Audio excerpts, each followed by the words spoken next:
Mr. Nick Frost, ladies and gentlemen. Money talks, dirty cash, I want you, dirty cash, I need you. Money talks, Mr. Nick Frost. dirty cash, I need you. You might want to give that a wipe or something first, give it a blow before you sit down. There's some dust on there or something. There you go, Nick. I've got jeans on, but some of the girls have got skirts. Yeah, we've been making a bit of that. OK, sit yourself down. Mr. Nick Frost, ladies and gentlemen, it's great to have you back here. I love having you on the show. Thank you. Hey, congratulations to all that. Nick's been on the show before, and since you're on last time, you've got married. I did get married, yeah. Congratulations, Nick. Thank you very much. Thank you very much. I've got to say that it was... a lot of people said, oh, you'll never remember it. You'll never remember the day. It goes so quick. But it was amazing, and I remembered it all. And it was... I mean, I'm quite a dour, miserable man, generally, and it was probably the greatest day of my life. It was amazing. Well, how lovely. And there you are with your wife, Christine. OK, that's... but now She's fit. But you... yeah. She's doing me. You'd been together for a while before... We have. We've been together for about 8 years. So what prompted the decision, then, to get married? It was time. I'd asked her to marry me twice, and she kind of said... No, yeah, I suppose. but wasn't sure. So she said yes, but... But then we never got married. But hold it, how do you deal with that? If you say to someone, I want to get married, and they say... You drink a lot. Yeah, but... You go on long walks, and... But you stuck with her? I did, absolutely. Because many people, I think... Well, I think she stuck with me, more importantly. Yeah. But it got to, like, February the 16th. I knew February the 29th was coming up, so I said to her, this is it. If you don't ask me, then we're done. So she kind of came in from work and just said, do you want to get married then or what? And I said, no, you have to do it properly. I want to be wooed. So she got down on one knee and asked me. And I said, absolutely, yeah, absolutely. Well, that's so lovely. Yeah. But you wouldn't have left if she hadn't asked you, would you? Oh, yeah, shit, I'd be out of there. Now, Nick, you've got a big career going on now. I couldn't be happier for you. I mean, the Shaun of the Dead and Hot Fuzz and, of course, Space were great, and then you've gone on, you're in the boat that rocks. Yeah. You've got money coming up as well now. You're also... we can talk about the Spielberg thing. Absolutely, I think so. Nick's in Tintin, the big Steven Spielberg directed Tintin movie. Is that this year or next year that's coming out? I think it's out next year. Next year. But it was amazing. It was amazing to do. It was terrifying because he's like a massive hero of mine.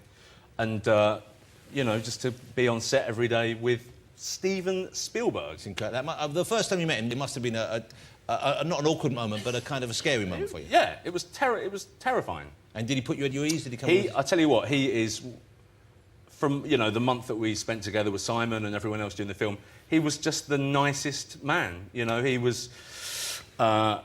he loved to work. He loved to be on set, holding the camera, and if you did a good take, he'd run on and punch the air and say, that was great, that was great, that's in the movie. And if you did a bad take, how would he respond then? You would be murdered. You'd be murdered. You're playing one of the Thompson twins, aren't you? I am, yeah. But you're not... It's kind of animated, isn't it? It's not... But it's not animation...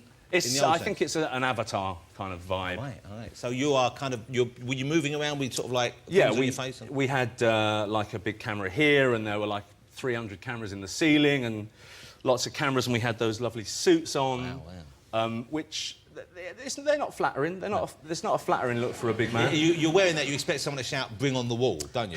Yeah. Yeah. But Daniel Craig is in it too, and he looks amazing in his suit. I mean, I think he has like a bespoke Gives and Hawks motion capture suit on, and then as I stood next to him, I looked like a dinosaur egg, or like a man dressed as a Christmas pudding.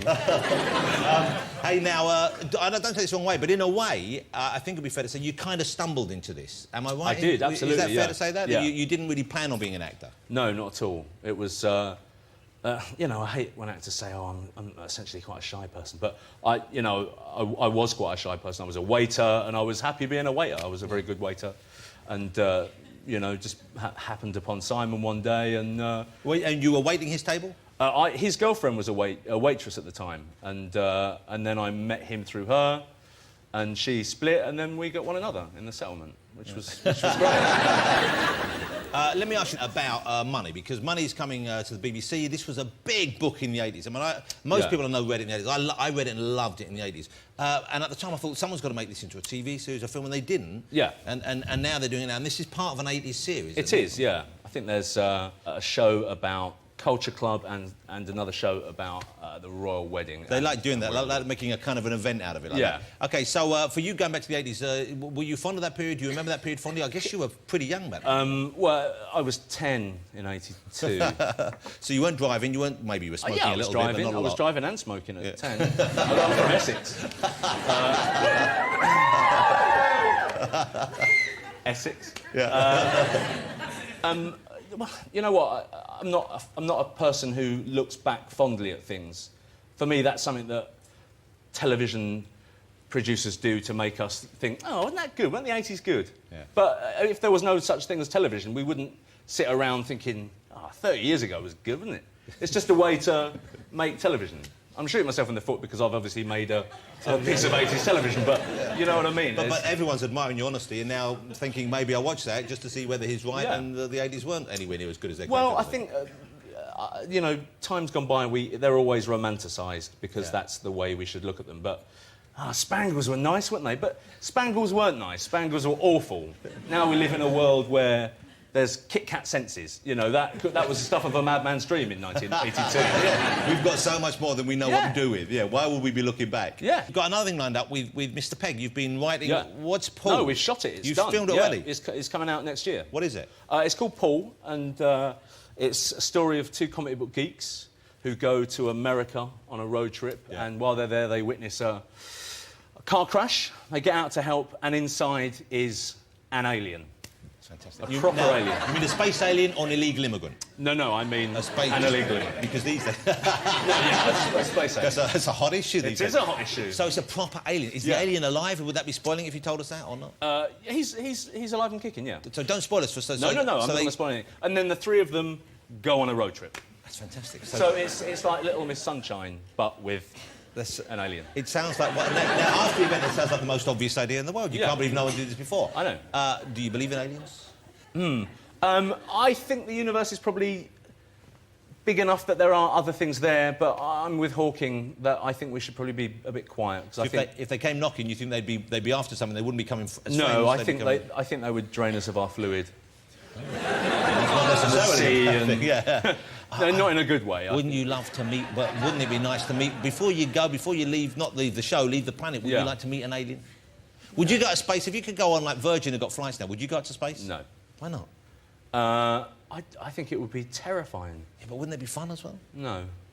I think it would be expensive and terrifying. It might be expensive and terrifying, but if you could afford it and you weren't a baby, would you like to go to space? The thing is, but it's not... I think people think, I'm going to go into space, it's going to be amazing, but I think you just kind of go into the atmosphere a bit and then come down. I think if I was going to Mercury, I think I'd probably get into it over the... Mercury's too hot. You don't want to go to Mercury this time of year. It's terrible. I'll go the other way. Hey, Nick, it's great to see you again. Thank you so much for joining us on the show. I'm so pleased for you, and I'm so thrilled that it's all going so well for you, because I think you're great on screen, and be working with Spielberg and still working with Pegg. What a great thing. Just working hard. I'm writing a film at the moment about a British wrestler, and I know, I like the we'll sound be of making that next year as well. Because you've got a good build for wrestling. I do have a good build. Yeah, I wouldn't want to have to take you on in the ring. I'd like it. I'd like a little grapple. We're going to play tennis, right? We are going to play tennis, and afterwards we'll wrestle in front of the fire. All right, just get... and then we can go into space. Yeah. Ladies and gentlemen, Mr. Nick Frost. Nick Frost, ladies and gentlemen.